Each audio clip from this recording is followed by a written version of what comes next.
വാർത്തകളും വിശേഷങ്ങളും ആദ്യമേ നിങ്ങളിലേക്ക് എത്താൻ നമ്മുടെ ചാനൽ സൗണ്ട് ഓഫ് റിഫ്യൂ നിങ്ങൾ സബ്സ്ക്രൈബ് ചെയ്യാനും കൂടെ ബെല്ലൈക്കൻ പ്രസ് ചെയ്യാനും മറക്കരുത്.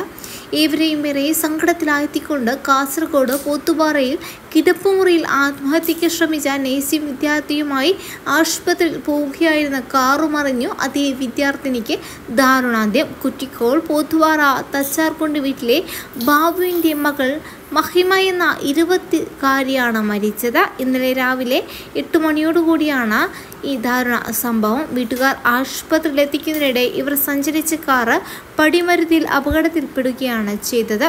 വിവരമറിഞ്ഞെത്തിയ നാട്ടുകാർ ഇവർ 3 പേരെയും കാസർഗോഡ് ചെർക്കള ആശുപത്രിയിൽ എത്തിച്ചു. എന്നാൽ മഹിമയുടെ ജീവൻ രക്ഷിക്കാനായില്ല. ബേഡകം പോലീസ് അന്വേഷണം ആരംഭിച്ചു. ആത്മഹത്യ ഒന്നിനും ഒരു പരിഹാരമല്ല. ആത്മഹത്യാ പ്രവണതയുള്ളവർ ദിശ ഹെൽപ്പ് ലൈനായ 1056 ടെലി മനസ് ഹെൽപ്പ് ലൈനായ 14416 എന്ന നമ്പറിലോ ബന്ധപ്പെടുക.